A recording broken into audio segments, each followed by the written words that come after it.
സംഖ്യ 10-ാം അധ്യായം. കർത്താവ് മോശയോട് ഇപ്രകാരം വചിച്ചു: നീ നിനക്കായി 2 രജത കാഹളങ്ങൾ ഉണ്ടാക്കുക. അടിച്ചുപണിയായാണ് അവ നീ നിർമ്മിക്കേണ്ടത്. അവ നിനക്ക് സമൂഹത്തെ വിളിച്ചുകൂട്ടാനും പാളയങ്ങൾ നീക്കാനും വേണ്ടിയുള്ളതാണ്. അവ ഊതുമ്പോൾ സമൂഹം മുഴുവൻ സമാഗമ കൂടാരവാതിൽക്കൽ നിന്റെ അടുക്കൽ സമ്മേളിക്കണം. എന്നാൽ ഒരെണ്ണം ഊതിയാൽ ഇസ്രായേലിലെ സഹസ്രാധിപന്മാരായ നേതാക്കന്മാർ നിന്റെ പക്കൽ സമ്മേളിക്കണം. നിങ്ങൾ സന്നാഹധ്വനി മുഴക്കുമ്പോൾ കിഴക്ക് ഭാഗത്ത് തമ്പടിച്ചിരുന്ന പാളയങ്ങൾ നീങ്ങണം. നിങ്ങൾ രണ്ടാമത് സന്നാഹധ്വനി മുഴക്കുമ്പോൾ തെക്കുഭാഗത്ത് തമ്പടിച്ചിരിക്കുന്ന പാളയങ്ങൾ നീങ്ങണം.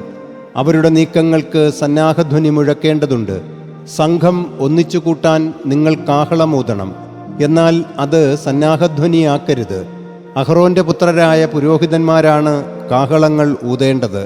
നിങ്ങൾക്ക് തലമുറകൾ തോറുമുള്ള ശാശ്വത ചട്ടമാണവ. നിങ്ങളുടെ ദേശത്ത് നിങ്ങളെ ഞെരുക്കുന്ന എതിരാളിയോട് നിങ്ങൾ യുദ്ധത്തിന് പോകുമ്പോൾ സന്നാഹധ്വനിയായി കാഹളങ്ങൾ ഊതണം. അപ്പോൾ നിങ്ങൾ നിങ്ങളുടെ ദൈവമായ കർത്താവിൻ്റെ മുമ്പിൽ ഓർമ്മിക്കപ്പെടുകയും നിങ്ങളുടെ ശത്രുക്കളിൽ നിന്ന് രക്ഷിക്കപ്പെടുകയും ചെയ്യും. നിങ്ങളുടെ സന്തോഷദിനത്തിലും സമാഗമവേളകളിലും മാസാരംഭങ്ങളിലും നിങ്ങളുടെ ഹോമയാഗങ്ങളോട് ചേർന്നും സമാധാന ബലികളോട് ചേർന്നും നിങ്ങൾ കാഹളങ്ങൾ ഊതണം. ഇത് നിങ്ങളുടെ ദൈവമായ കർത്താവിൻ്റെ മുമ്പിൽ നിങ്ങളെക്കുറിച്ചുള്ള സ്മരണയ്ക്ക് വേണ്ടിയായിരിക്കും. ഞാനാണ് നിങ്ങളുടെ ദൈവമായ കർത്താവ്. 2-ാം വർഷം 2-ാം മാസം 20-ാം ദിവസം സാക്ഷ്യാലയത്തിന് മുകളിൽ നിന്ന് മേഘം ഉയർന്നു. ഇസ്രായേല്യർ അവരുടെ മുന്നേറ്റ സംഘങ്ങളനുസരിച്ച് സീനായ് മരുഭൂമിയിൽ നിന്ന് നീങ്ങി. പാരാൻ മരുഭൂമിയിൽ മേഘം വിശ്രമിച്ചു. മോശ വഴിയുള്ള കർത്താവിൻ്റെ നിർദ്ദേശമനുസരിച്ച് അവർ ആദ്യമായി മുന്നേറി. യഹൂദ്യരുടെ പാളയ പതാക അവരുടെ സേനാവ്യൂഹമനുസരിച്ച് ഒന്നാമതായി നീങ്ങി. അതിൻ്റെ സൈന്യാധിപൻ അമ്മിനാദാബിൻ്റെ മകൻ നഹ്ഷോൻ. ഇസ്സാക്യ ഗോത്രത്തിൻ്റെ സൈന്യാധിപൻ സുവാറിൻ്റെ മകൻ നെത്തനേൽ. സെബുലൂന്യ ഗോത്രത്തിൻ്റെ സൈന്യാധിപൻ ഹേലോൻ്റെ മകൻ എലിയാബ്. ആലയം അഴിച്ചിറക്കപ്പെട്ടപ്പോൾ ഗർഷോന്യരും മെറാര്യരും ആലയവാഹകരായി നീങ്ങി. അനന്തരം റൂബൻ്റെ പാളയ പതാക അവരുടെ സേനാവ്യൂഹമനുസരിച്ച് നീങ്ങി. അതിൻ്റെ സൈന്യാധിപൻ ഷെദയൂറിൻ്റെ മകൻ എലിസൂർ. ശിമയോന്യ ഗോത്രത്തിൻ്റെ സൈന്യാധിപൻ സുരിഷദ്ദായിയുടെ മകൻ ഷെലൂമിയേൽ. ഗാദ്യഗോത്രത്തിൻ്റെ സൈന്യാധിപൻ റവുവേലിൻ്റെ മകൻ എലിയാസാഫ്. അനന്തരം ശ്രീകോവിലിൻ്റെ വാഹകരായി കൊഹാത്യർ നീങ്ങി. അവർ എത്തുമ്പോഴേക്കും ആലയം ഉയർത്തപ്പെട്ടിരുന്നു. എഫ്രായിമ്യരുടെ പാളയ പതാക അവരുടെ സേനാവ്യൂഹമനുസരിച്ച് നീങ്ങി. അതിൻ്റെ സൈന്യാധിപൻ അമ്മിഹൂദിൻ്റെ മകൻ എലിഷാമ. മനാസ്യ ഗോത്രത്തിൻ്റെ സൈന്യാധിപൻ പെദാക്സൂറിൻ്റെ മകൻ ഗമാലിയേൽ. ബെഞ്ചമിന്യ ഗോത്രത്തിൻ്റെ സൈന്യാധിപൻ ഗിദയോനിയുടെ മകൻ അബിദാൻ. ദാന്യരുടെ പാളയ പതാക അവരുടെ സേനാവ്യൂഹമനുസരിച്ച് എല്ലാ പാളയങ്ങൾക്കും പിൻപറ്റി നീങ്ങി.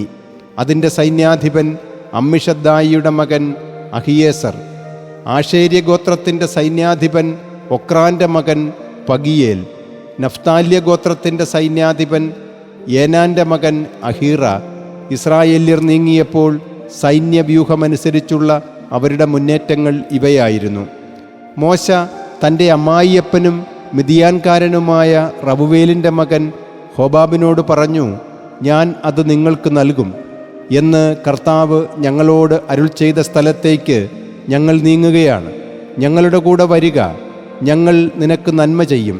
കാരണം കർത്താവ് ഇസ്രായേലിന് മേൽ നന്മ വാഗ്ദാനം ചെയ്തിരിക്കുന്നു. അയാൾ അവനോട് പറഞ്ഞു: ഞാൻ വരുന്നില്ല. ഉറപ്പായും എൻ്റെ ദേശത്തേക്കും സഹചരുടെ അടുത്തേക്കും ഞാൻ പോവുകയാണ്. അപ്പോൾ അവൻ പറഞ്ഞു: ദയചെയ്ത് ഞങ്ങളെ വിട്ടുപോകരുത്. കാരണം മരുഭൂമിയിൽ ഞങ്ങൾ പാളയമടിക്കേണ്ട വിധം നിനക്കറിയാം. ഞങ്ങൾക്ക് നയനങ്ങളായി നീ ഉണ്ടായിരിക്കണം. നീ ഞങ്ങളോടുകൂടെ വരുന്ന പക്ഷം ആ നന്മ കർത്താവ് ഞങ്ങളോട് ചെയ്യുന്ന നന്മ തന്നെയായിരിക്കും. അപ്പോൾ ഞങ്ങൾ നിനക്കും നന്മ ചെയ്യും. അവർ കർത്താവിൻ്റെ പർവ്വതത്തിൽ നിന്ന് 3 ദിവസത്തെ വഴി നീങ്ങി. അവർക്ക് ഒരു വിശ്രമസ്ഥലം ആരായാൻ കർത്താവിൻ്റെ ഉടമ്പടി പേടകവും അവരുടെ മുമ്പിൽ 3 ദിവസത്തെ വഴി നീങ്ങുന്നുണ്ടായിരുന്നു. അവർ പാളയത്തിൽ നിന്ന് നീങ്ങുമ്പോൾ കർത്താവിൻ്റെ മേഘം പകൽ സമയം അവർക്കുമേൽ ഉണ്ടായിരുന്നു. പേടകം നീങ്ങുമ്പോൾ മോശ പ്രാർത്ഥിക്കുമായിരുന്നു. കർത്താവേ, ഉണരുക. അങ്ങയുടെ ശത്രുക്കൾ ചിതറിപ്പോകട്ടെ. അങ്ങയെ ദ്വേഷിക്കുന്നവർ പലായനം ചെയ്യട്ടെ. സ്വസ്ഥമാകുമ്പോഴും അവൻ പ്രാർത്ഥിക്കുമായിരുന്നു. കർത്താവേ, അങ്ങ് ഇസ്രായേൽ സഹസ്രങ്ങളുടെ 10,000ങ്ങളിലേക്ക് തിരിച്ചു വന്നാലും.